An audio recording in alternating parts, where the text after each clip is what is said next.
girl Morgan, filming live from the Apostrophe Lounge, Charlotte, North Carolina, 1440 South Tryon Street.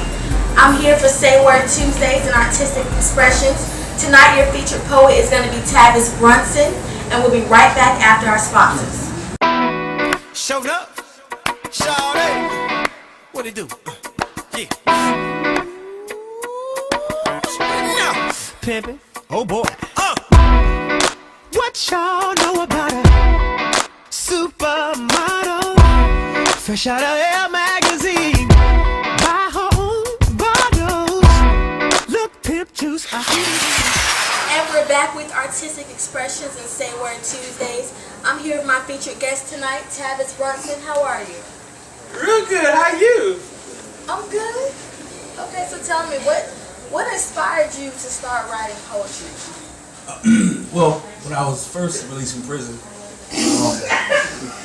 they told me that I had to learn how to read. I'm just playing. Okay, I was about to say, not to interrupt, but what did you go to prison for? She was like, I want to know about the prison thing. You're not allowed to ask me about prison or my relationship with Amber Rose.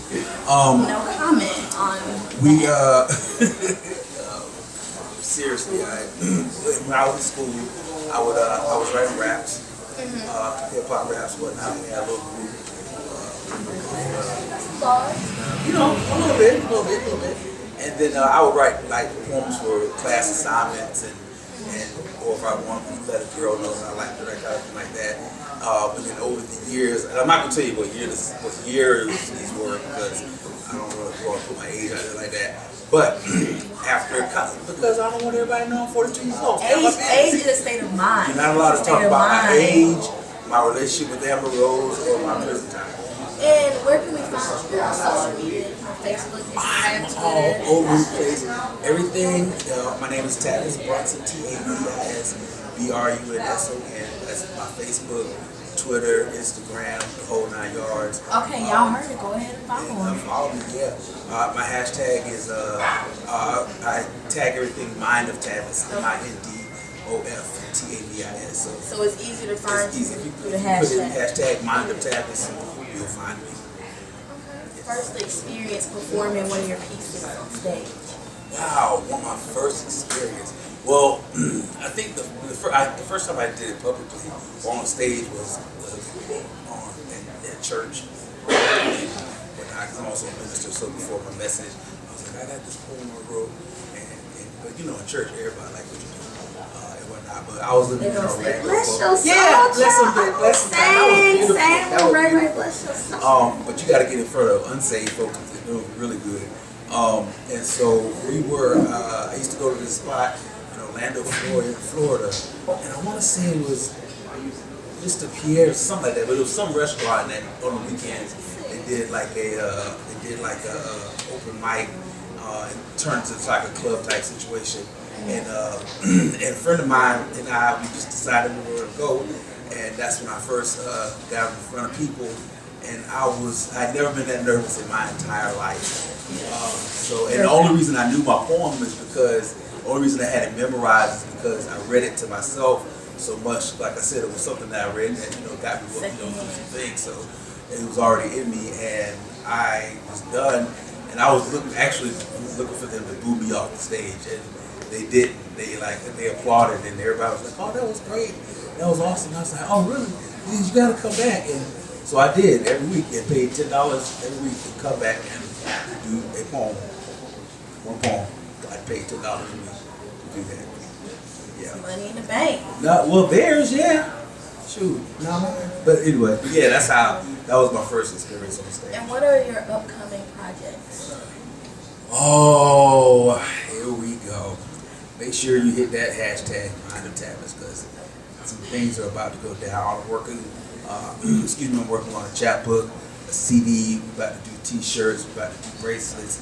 We're about to do a book of love poetry, haiku and short stories. I'm recuperating from heart surgery. I had heart surgery about a year ago, so I'm starting to get back into the traveling thing. Right now, I have some things booked in Fayetteville, North Carolina, of course in Columbia, here in Charlotte, also. So just follow me on the social media and you'll see all the things that's going on. Okay, I got that hashtag Mind of Tavis. Yes. Just did TEDx also. Just did TEDx Greenville too.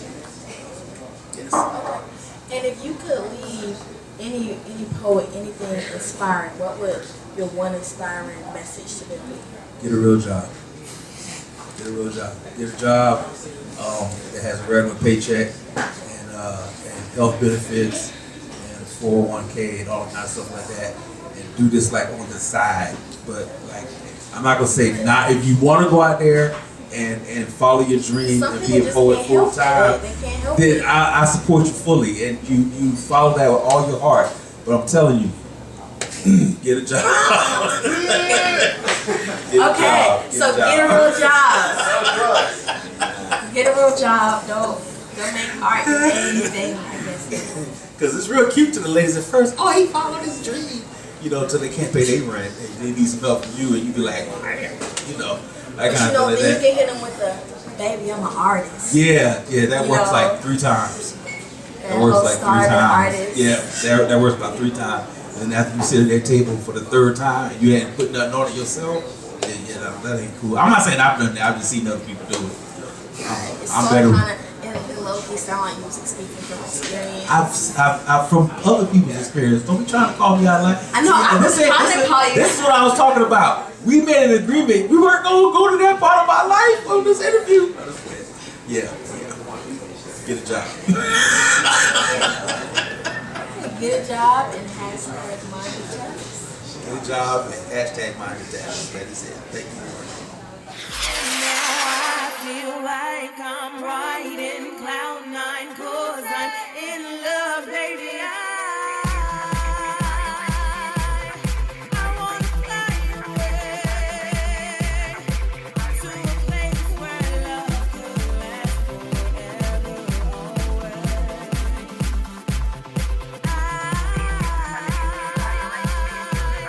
find a way to keep my love on. Okay, ladies and gentlemen, coming to the stage for Say Word Tuesdays is your featured poet for the night, Tavis Brunson. Funny story. So I'm riding with my brother. He's taking me to a doctor's appointment to see my cardiologist. And we see a cop on the highway. Never passed a cop on the highway. This fool passed the cop on the highway. So we get pulled over, bad tags, he didn't know they expired. I'm laughing at him, updating my Facebook status, but all the chuckles stopped when the other cop came around, told me to unbuckle my seatbelt, step out of the car, put me in cuffs, and read me my rights.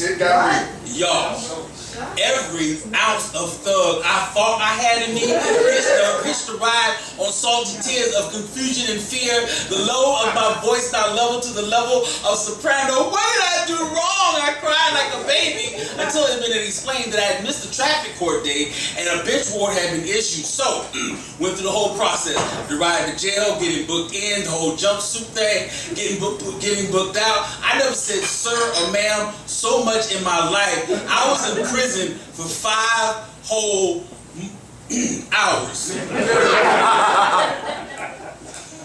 Longest 5 hours of my life. And I'll tell this story one day to my sons. I have 3 who share my pigment, thus inheriting my struggle. I'll teach them to be men. I'll teach them to stand up for themselves, to not let anyone push them around, but not to be the bully, be justice when needed, stand up for the little guy. Unless, of course, you get arrested. Trenton, that smile of yours I've fallen so madly in love with may be taken as disrespect because I don't know what kind of officer you're going to get, so stand down. Cairo, my heart swells as you learn the power of your voice and show this world that you are not a force to be reckoned with, but it may be taken as belligerence because I don't know what kind of officer you're going to get, so stand down. Xavier, my big daddy, your stature is sure to make some young lady feel safe and will put your boys at ease, but your very existence could be taken as a threat because I don't know what kind of officer you're going to get, so stand down. Daddy, stand down. You see, I'm not teaching you to not do wrong. I will have already done that. I'm teaching you how to come home. Because kids who do right can still find themselves staring down the muzzle of a gun. The lesson here is to live. Because too many black babies are dying for being innocent. And Poppy just wants you to come home.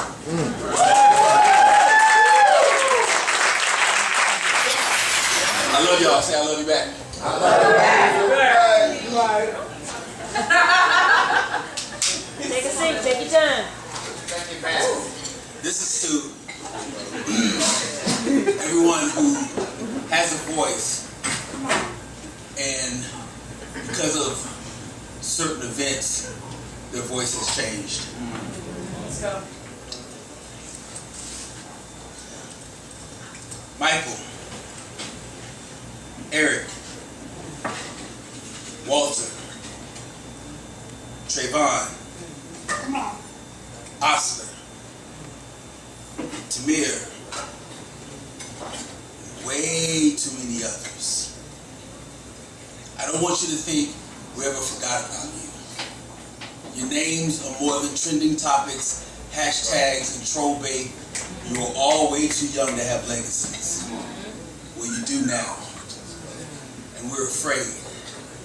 Afraid, but less equipped, because our expression of dissatisfaction is met with the force of terrorist attacks as opposed to the exercising of our rights. But we won't let them forget. But we're scared. Scared because we've never been this livid. Scared because so many who look just like you are never coming home again. Scared because your legacy is having your legacy taken away. Scared because apparently being innocent is a crime punishable by death, but murder is rewarded with paid vacations and television interviews. And I would imagine you wouldn't ask any of us to die in your names. But we will. You were no soldiers.